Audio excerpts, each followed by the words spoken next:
पुंडलिकवरधारी विठ्ठल श्री ज्ञानदेव तुकाराम पंढरीनाथ भगवान की जय। प्रभु श्री रामचंद्र भगवान की जय। कपिवर्य महारुद्र हनुमान की जय। श्री गणेशाय नमः, श्री सरस्वती नमः, श्री सीतारामचंद्राभ्ये नमः, श्री गुरुभ्ये नमः। न लुंगवे सागर न नवे वानरांचा भार, येव न शकती राम सौमित्र, येवी दशवकत्र मारवे।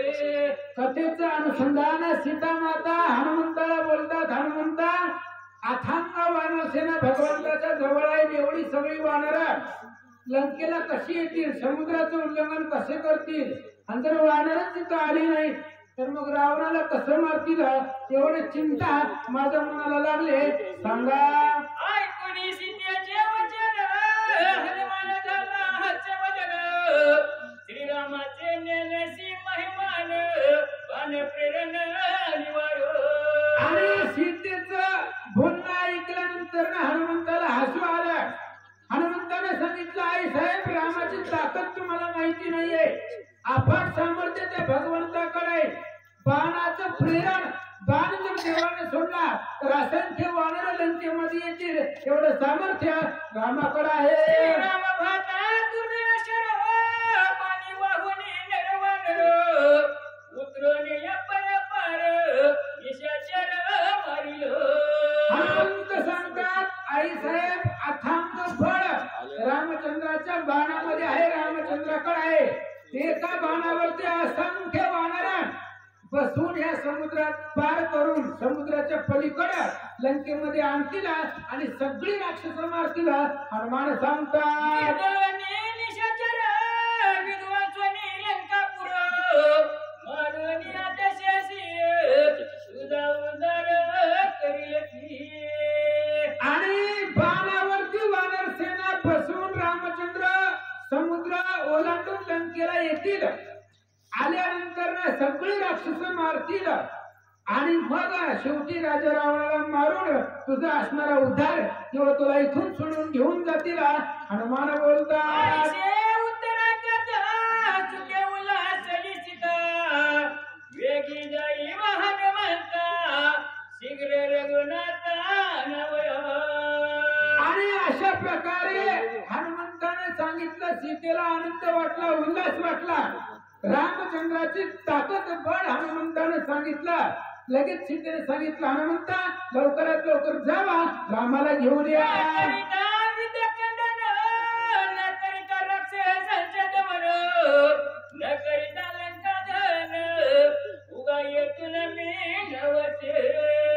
हनुमंताने विचार केला, बघा त्यांचं काम झालं होतं, जायला हरकत नव्हती, आपलं काम काय आहे, आई साहेबांची शुद्धी करणं आणि निघून जाणं, एवढंच काम होतं। पण हनुमान म्हणला, हे राजा रावणाचं भोग म्हणले ह्याच्याकडे, भोगतच कुठली पूर्ण बंद पाडायला लागली, कुठली बी बघावं लागतं म्हणले ह्याच्याकडे। मग काय करायचं आता, ह्या राक्षसांचं किती ताकद आहे बघू म्हणले, ह्याच्याकडे बळ किती आहे, सामर्थ्य किती आहे, असा विचार हनुमान करतात।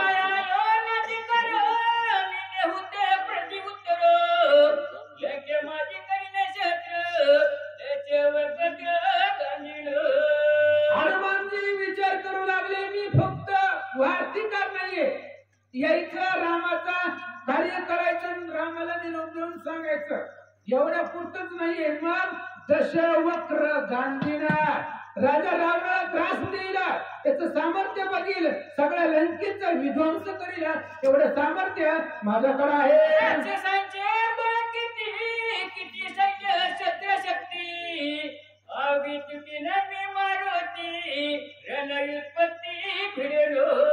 विचार हनुमंत करतायत की राक्षसांकडे बळ किती आहे बघायला पाहिजे ना। सुरुवातीला द्यायला सांगितलंय, झोपलेला फक्त मोठा दिसायला, पण ताकद आहे का नाही, कुंभकर्ण बघितलं होतं। आणि हनुमंताने तेव्हाच विचार करून बघा म्हणले त्याच्याकडे किती ताकद आहे, पण आताच नाही, त्याला नंतर बघायचंय। ह्या राक्षसांची किती ताकद आहे, रणयुत्पत्ती भिडेन, जेवढे अंगामध्ये ताकद आहे त्या ताकदीने भिडेन, राक्षसांना गाजीला त्रास देईला। हनुमान बोलतात, राक्षसासी कलवया झगडा, मुख्य मूळ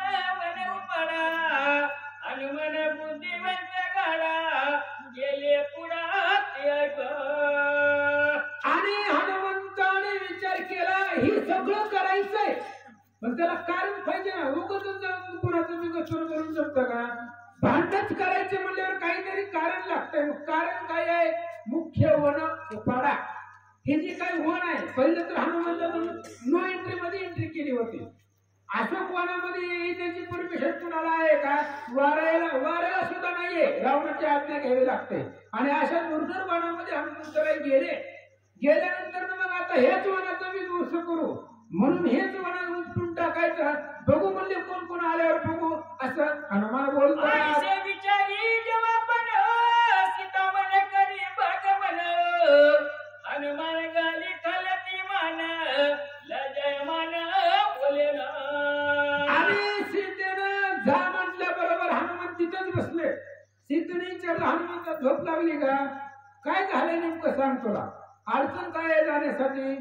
हनुमंतानं मान खाली घातली. दीनवदन झाले आणि बोलना गेले माता सीतेला. त्यावेळेस काय बोलतात?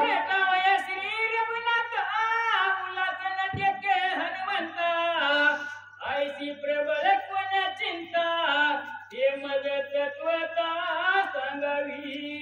सीतेनं हनुमंताच्या चेहऱ्याकडे मुखाकडे पाहिलं आणि विचारलं हनुमंता उल्हास वाटत नाही तुला रामचंद्राच्या कार्यामध्ये? रामाच्या भेटीला जायला तुला आनंद वाटायला गेलाय, चेहरा पडलाय, नेमकं काय झालंय? तुला कशाची चिंता आहे मला सांग. सीता बोलतात सांगता निजवर जाता तुला लागेल अति चिंता शोधे तुझे होणे करिता अन्न पाण्याचा मत नाही. आणि सीतेने विचारलं हनुमंता माझा शोध करत असताना बरं माझा शोध झालाय पण तुझ्या आता मनामध्ये चिंता खूप वाटायली, काय कारण आहे? त्यावेळेस हनुमंतानं सांगितलं काय सांगायचं आई साहेब, एवढा मोठा समुद्र उल्लंघन करून आलोय, दीड महिन्याचा कालावधी झालाय, उपाशी आहे, उपवास. आपल्याला फक्त आजचाच एका दिवसाचा उपवास. आणि हनुमंत म्हणतात महिना झाला उपवासच करतो, रोजच एकादशी आहे, खायलाच काय भेटना गेलंय, त्याच्यामुळं माझी शक्ती क्षीण झाली आहे असं हनुमंत बोलतात.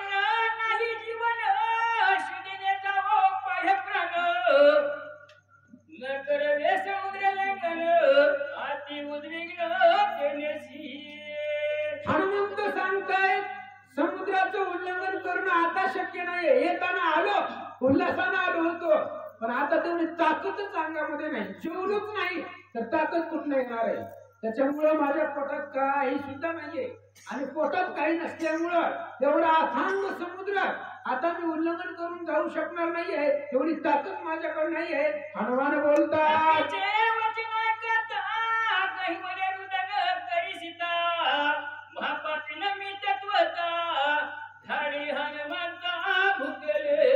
हनुमंताचं बोलणं ऐकलं सीता मातेला दुःख झालं, रडू लागल्या.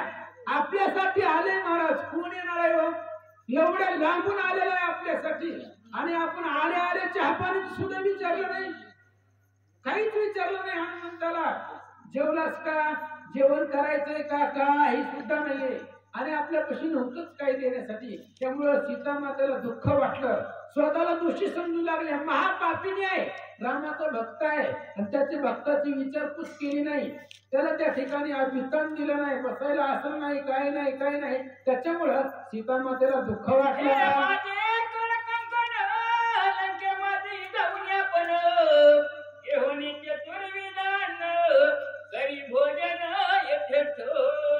मग सीतेने दुसरा पर्याय काढला. म्हणले हनुमंता हे बघ, म्हणले माझ्या हातामध्ये एक कंकण आहे, सोन्याचं कंकण होतं ते.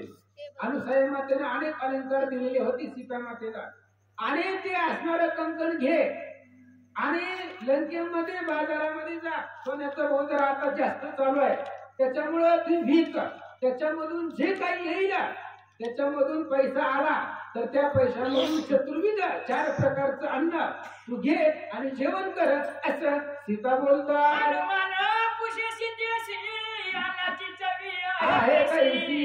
सीता म्हणे हनुमंतासी काय तुमासी भक्षणे. आणि जेवण कर म्हटलं बरोबर हनुमंताने विचारलं हे अन्न नावाचा काय प्रकार आहे? हनुमंताला काय माहिती आता अन्न कसं असतं? हे फक्त झाडाचा फळ खाणारी पाला खाणारी. आणि आता राजाचं लेकरू आहे. सीता म्हणजे कोण? राजाचं लेकरू आहे. त्या लेकराला तरी काय माहिती वानर काय खातात. सीतेला बी माहिती नव्हतं वानरांचं खाद्य काय आहे.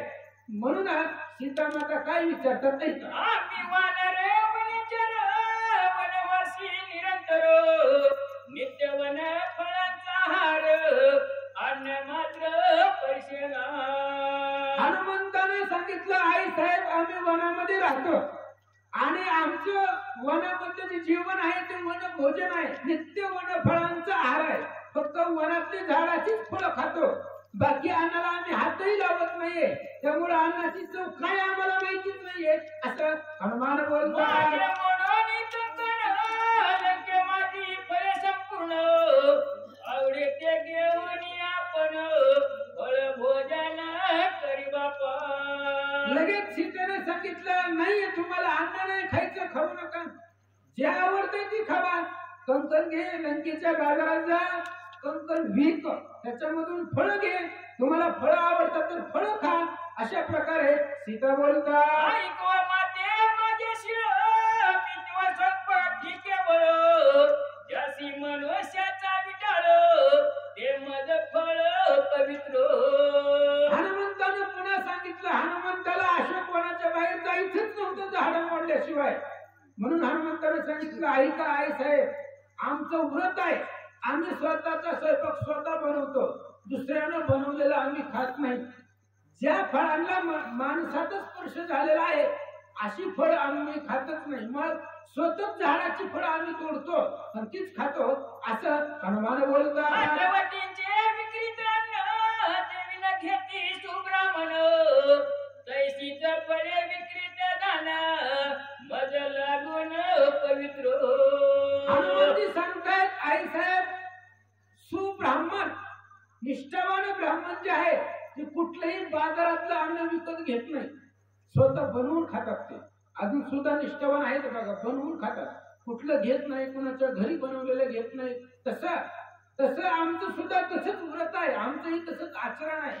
ज्या फळांना माणसाचा किंवा दुसऱ्या कुणाचाही स्पर्श झालेला असू द्या ते आम्ही घेत नाही. आम्ही स्वतः डायरेक्ट झाडाची फळं तोडतो असं हनुमान बोलतात. कोणी कपीच्या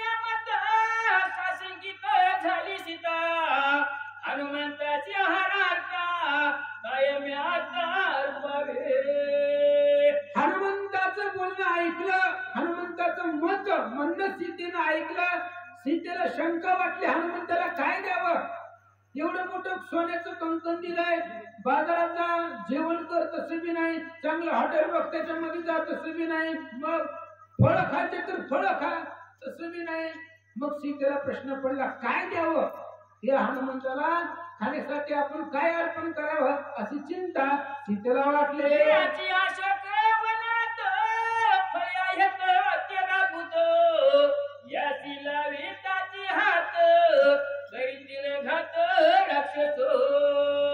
आणि सीता विचार करत होती हनुमंताला काय द्यावं. तेवढ्या हनुमंतानं सांगितलं किंवा सीताच विचार करताय ह्या वनामध्येच फळ आहे.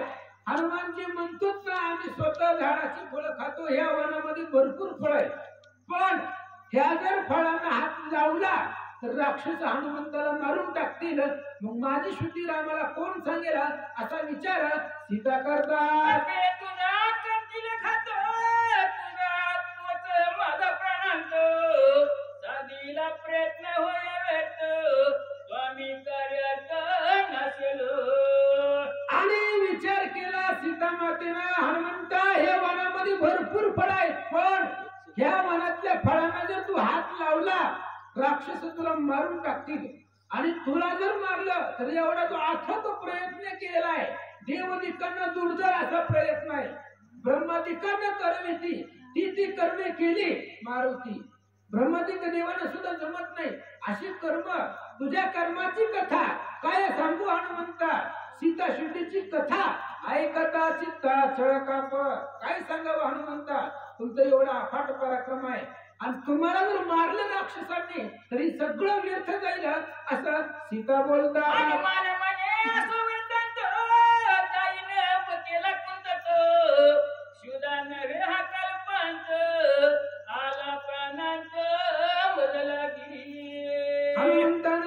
आता नाही म्हणतो का जेवण जाऊ दे मग आता नाही तर नाही जातो म्हणलं असंच कतत कणत पडत आदळत आपलं जातो म्हणलं कसं तरी आता नाहीच म्हणायला लागलो तर मी तरी काय करणार आहे त्याच्यामुळे हनुमंताला मान खाली घातली जाऊ दे म्हणले पण भूक नाही ही प्रलय आहे माझ्यासाठी मरण आहे असं हनुमान बोलतात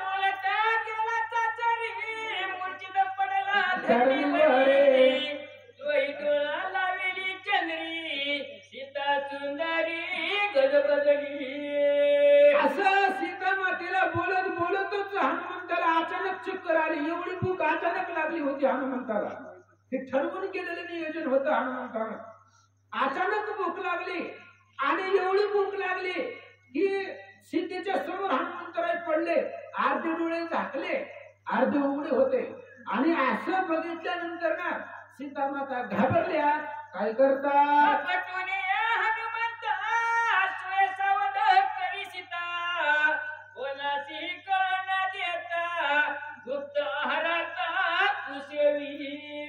आणि ज्यावेळेस सीता मातेच्या समोर हनुमंतराय पडले मूर्छित पडण्याचं नाटक केलेलं होतं हनुमंतानं त्याच वेळेस सीता माता घाबरल्या ह्याला जर काय झालं तर कसं पुढचं कार्य त्यामुळे हनुमंताची पाठ थापटली त्याच्या अंगावरती आई साहेबांनी हात ठेवला हनुमंताला सावध केलं आणि सावध करून काय सांगतात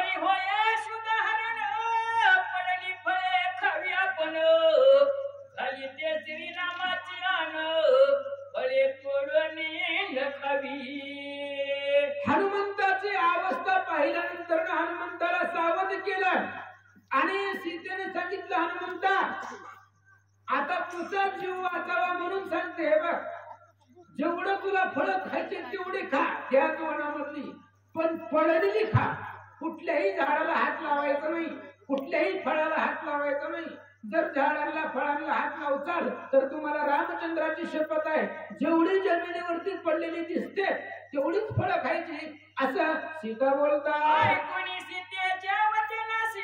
हनुमान खदवी दोन्ही कुशी मगाला वन वृक्ष पासी निज मनसी विचारी आणि हनुमंताला फक्त आज्ञा पाहिजे होती महाराज बस एवढंच पाहिजे होतं बाकी हनुमंताला काय आपले काम सगळं होतं म्हणले फक्त सीतेची आज्ञा मिळणं महत्वाचं होतं आणि ते हनुमंताला मिळाली हनुमंताला आनंद वाटला सीतेपासून थोड्याशा अंतरावरती लांब आले अशोकवनामध्ये आणि तिथं जाऊन स्वतःच्या मनामध्ये हनुमंतराय विचार करतात सीता वचन प्रमाण पावनी श्री रामाची आन वरसे उपटोनी झोडीन फळे खाईन पडली ती हनुमंत सीतेपासून लांब आले आणि मग विचार केला स्वतःच्या मनाला की रामचंद्राची शपथ आणि सीतेचं बोलणं प्रमाण करायचंय सीतेचंही बोलणं खरं करायचं रामचंद्राची शपथही खरी करायची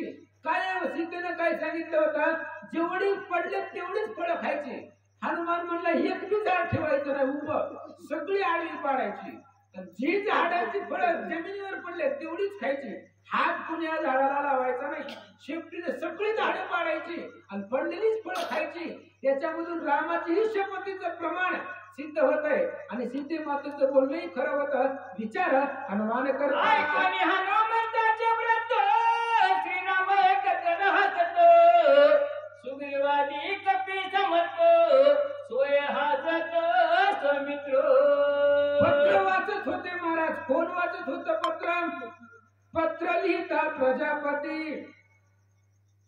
ब्रह्मदेवानं लिहिलेलं आहे लक्ष्मणानं वाचलेलं आहे आणि रामचंद्र ऐकत आहेत लक्ष्मण वाचत असताना हसू लागले भगवान श्री रामचंद्राला सुद्धा हनुमंताचं कर्तव्य त्यांची बुद्धिमत्ता आवडली हसू लागले आनंद वाटला वानरांचा राजा सुग्रीवालाही आनंद वाटला सर्वजण आनंदानं हसू लागले श्रीराम म्हणे सौमित्र कपिने दबिले निशाचरा लंके माझी केले क्षेत्रा त्या ब्रह्मपत्रा वाची वेगळी आणि लगेचच रामचंद्राने वाचकाकडे बघितलं वाचक महाराज खूप बसले होते काय झालं तुम्हाला चहा प्यायचंय का रामाने विचारलं लक्ष्मणाला काय झालंय का शांत बसला वाचा म्हणले ते हनुमंतानं राक्षसांना कसं मारलंय आता आता रामाला काय माहिती पहिलेच आधी सांगितलं होतं.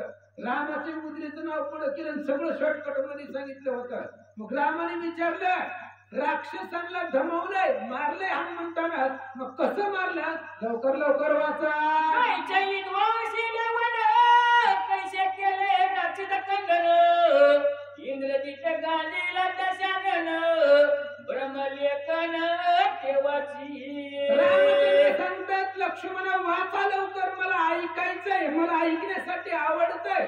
हनुमंताचं चरित्र आहे त्याच्यामुळे वाचा. कसं त्या वनाचा विध्वंस केला, इंद्रजिताला कसं गांजलं, राजा रावणाला कसा त्रास दिला, लंकेचं दहन कसं केलं ते ब्रह्मदेवानं लिहिलेलं आहे. आणि ब्रह्मदेवानं कसं लिहिलंय, नाना युक्ती लिहिली असे. रामचंद्र ऐकणारे आहेत म्हणून ब्रह्मदेवानं अनेक बुद्धीनं अनेक युक्तीनं ते पत्र लिहिलं होतं. ते पत्र लवकर वाचा. हनुमंताचे लंकाधन श्रोत श्रीराम सावधान भक्त लक्ष्मण ते ऐका. आणि ग्रंथ करते श्री संत एकनाथ महाराज सांगताय श्रोता श्रीराम सावधान. रामचंद्र आहेत सावधान आहे. अख्ख्या ब्रह्मपत्रामध्ये एकही डुकली रामाला आली नाही, कारण आवड हनुमंताच्या चरित्राची होती. त्याच्यामुळे अत्यंत सावधान हनुमान रामचंद्र ऐकत होते, लक्ष्मणजी वाचत होते. आणि ऐका स्वस्ती श्री भावार्थ रामायणे सुंदरकांडे गगनत्रय भगवंत प्रताप कमले करवे राम एकोणतीस माझ्या बोला भगवत पुंडलिकावर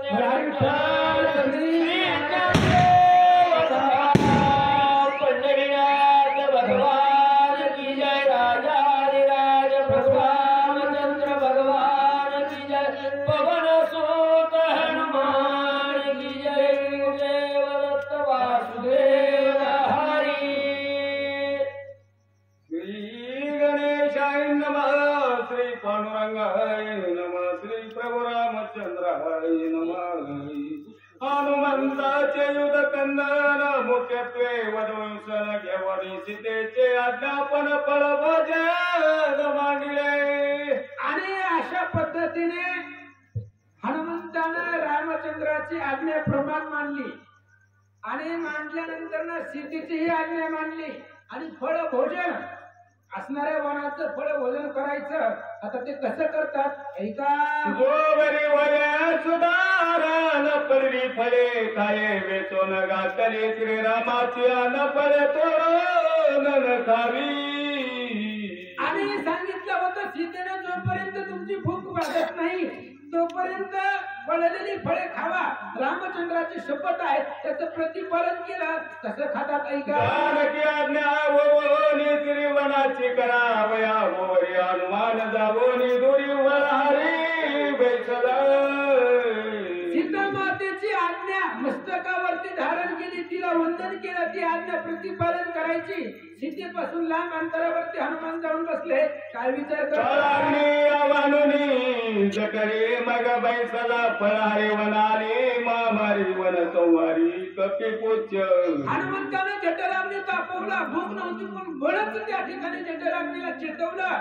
आणि आता वनाचा अंत करायचा आहे, महामारी वनाला येणार आहे. म्हणून हनुमान काय करतात. सीतेची आज्ञा प्रमाण घातले श्रीरामाची आन पुच्छ वृक्ष उपरून तळी झाडोनी फळे खावी. सीतेची आज्ञा आहे झाडाला हात लावायचा नाही. शेपटीने सगळी झाडं तोडून पडलेली फळं खाऊ लागले. कोणीले सागराचे टेक सवे सेवी पित शामक वृक्ष उपडा केला एक बक्षोनी वृक्ष जुगारी. अशोक वनामध्ये अनेक झाडे होती. काही त्या ठिकाणी साखरेची होती, काही पित्त नाशन करणारे अशी त्या ठिकाणी झाडे होती. सगळी उपटली माना पोषण नमोडी बैतळान सोडी उच्च पूर्वी नाना परवडी वनी वृक्ष उपरी समूळ. हनुमान एका जागेवर बसले. आसन सोडायचं नाही, जे पाहिजे ते जागेवर शिफ्टी आणून देत होते. हनुमंतानं फक्त त्या झाडाकडे बोट दाखवायचं, शिफ्टीनं जायचं, ती झाड तोडून हनुमंता पुढे भोजन दरबास्थिती पहिली जागाली प्रती ते बैसविले दोन्ही पंक्ती फले अर्पी अति पेटी.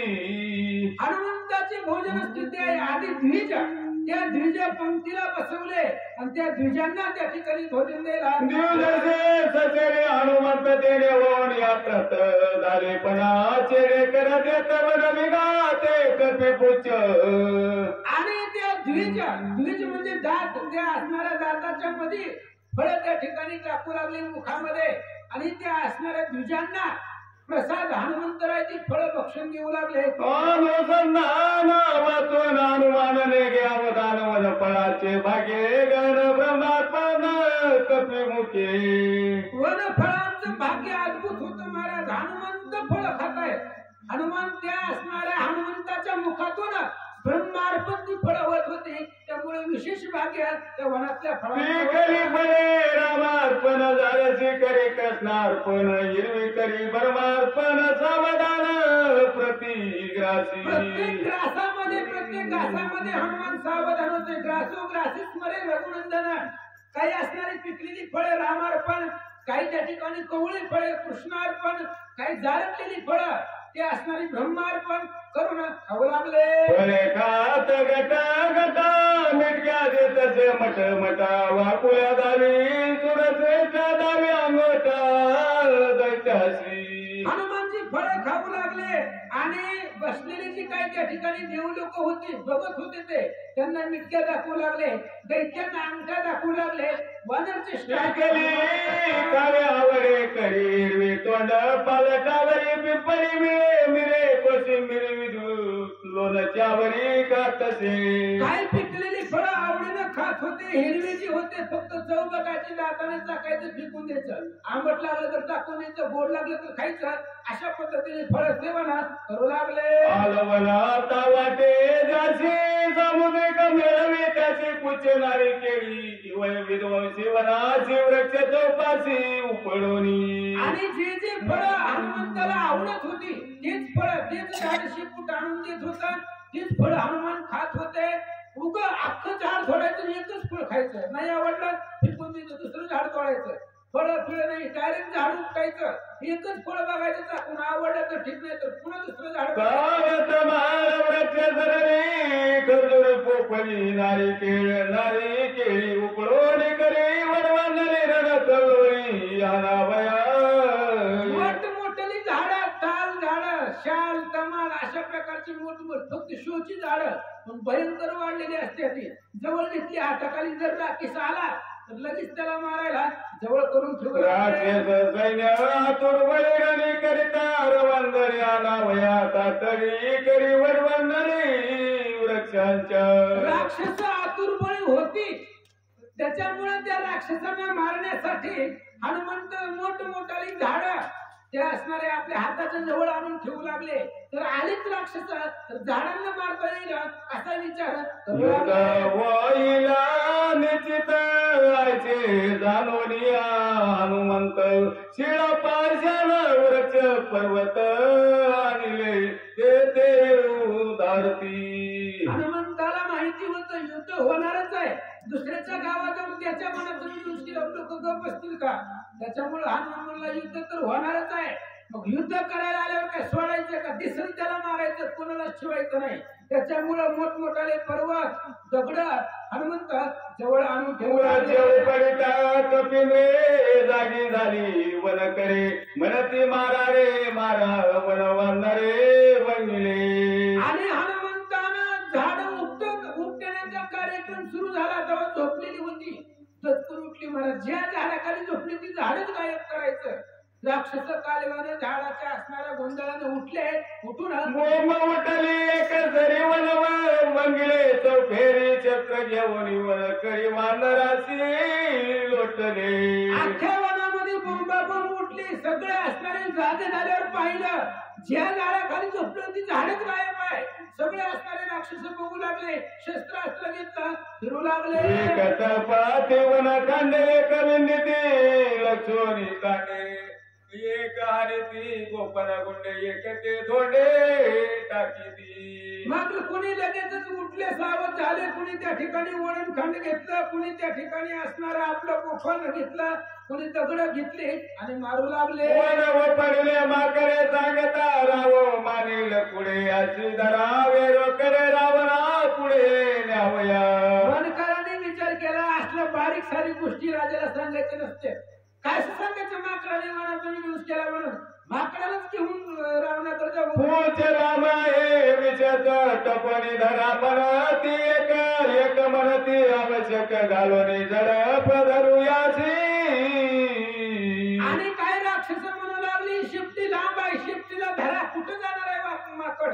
शिफ्टीला धरा भरपूर लांब आहे, त्याला धरून वडू लागले. आई जीवन करायचे मात्र ऐकून यानो म्हणत त्याचा करावया गात मग करतात शोभला. बोलणं ऐकलं, उगं बोलत होती पण जवळ कोणी जात नव्हतं. ऐकलं मला मारायचं म्हणा लागले. हनुमंताने विचार केला, शिफ्टी सोडली. ऐका आणि पुढच्याचा पैसा त्याची छत्री करून पिटांगे कळणी आयक वेट बांधली मोठवण करायची. हनुमंताने शेपटीचा तडाखा दिला. हातामध्ये जी शस्त्र होती ती फिट केलं. वज्र शरीर होतं हनुमंताचं, त्यामुळे शेपटीच्या माराने सगळी शस्त्र भोगा झाली. सगळ्याला मुळे बांधावं तसं करा पुच्छ बांधून बाराने पेचिले पै सागरा मच्छ मगरा. 14,000 वनाचं रक्षक करणारी राक्षस होती. हनुमंताने सगळ्याला शेपटीमध्ये बांधला आणि माशा त्याचे तुला संवाद केला जाशी त्याने मारोणी वन कराची केला वनाची विद्वांस. राक्षसी काही सीतेपाशी गेल्या तिला सांगितलं, हे बा रात्री आम्ही झोपलो होतो पण आमचं होतं लक्ष झोपीत काढायला पण कथा ऐकत होतो आम्ही. तुमचा आणि त्या हनुमंताचा काय काय संवाद झालाय आम्ही ऐकलंय. त्यानं तुझ्या बरोबर संवाद केला, वनाचा विध्वंस केला. काय गप्पा गोष्टी झाल्या फळफळा मुतात एकी चर्चा कापत मूर्छा गत पैकी. आणि सांगत होते हनुमंताचा पराक्रम. घाबरले. हनुमंत इथं आला तर त्याच्या धाकानं राक्षसींची अवस्था होऊ लागली. पेटला वंदरो तुझं धरू चिरू मारू तुझ्या रक्ताचा गोट भरू घटका करो सगळाची. राक्षसी सांगू लागल्या, तू असणारा वानर पाठवलंय, त्यामुळे तुला धरू शिरू मारू तुझं सगळं असणारं रक्त प्राशन करू. राक्षसी बोलते, सुंदरी हनुमान गुर गुरे तयावरी गदे पळाल निशाचरी अपापरी ते ऐका. आणि राक्षसीने गांजल्या, राक्षसी सीतेला गांजू लागल्या. हनुमंताने बघितलं, फक्त असणारा भूतकार गर्जना त्या राक्षसींवर केली.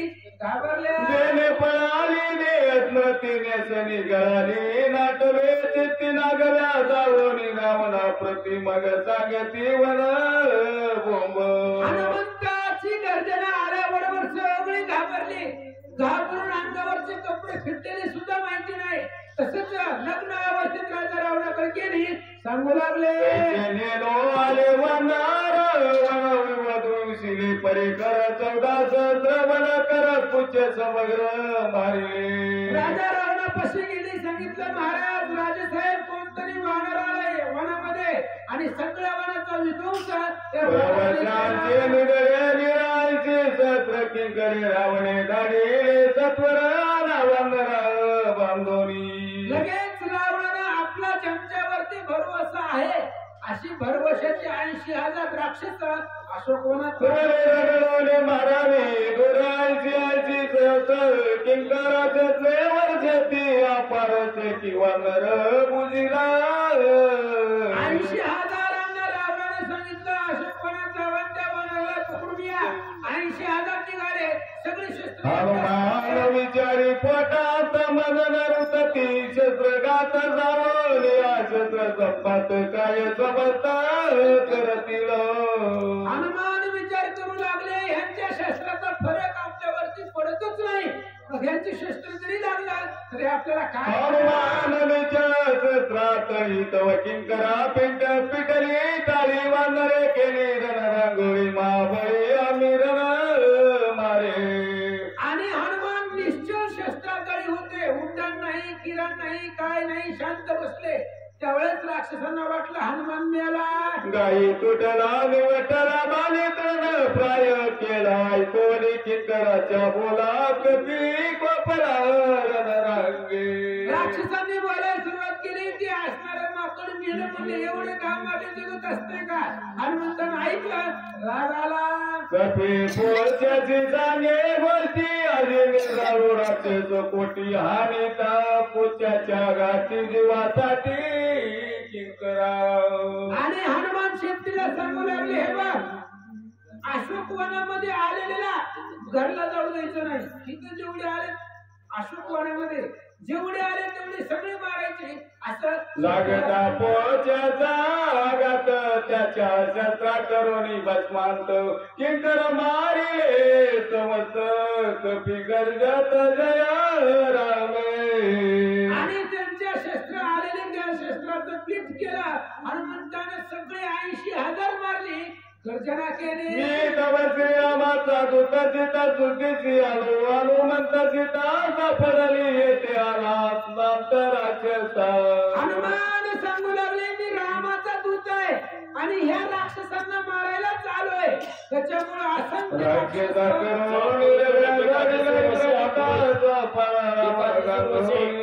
राम रोकडा असंख्य राक्षसांना मारून इंद्रजिताचं गर्भहरण करील. रावणाला गांधील आणि इथे लंकेमध्ये रामाला घेऊन येईल. ऐकता हनुमंताची मात बोंब उतरली लंक्यात ऐकोनी किंकराचा घात लंकानाथ दचकला. हनुमंताचं बोलणं ऐकलं आणि लंकेमध्ये आरडाओरड झाली. 80,000 14,000 मारल्यानंतर ना राजा रावण घाबरला. तुर्बरी रागेदारीला जम्मू माळी कपी बांधोनी गळ समेळी मज जवळी आला. लगेच आपल्या प्रधानाचा पोरगा जम्बूमाळी त्याला सांगितलं, जा अशोक वनामध्ये वानराला घेऊन ये. कपीन मारून तरी तुझे मस्तका मूत्र वपणाचे की नाशिक छेदीन करारो विटंब.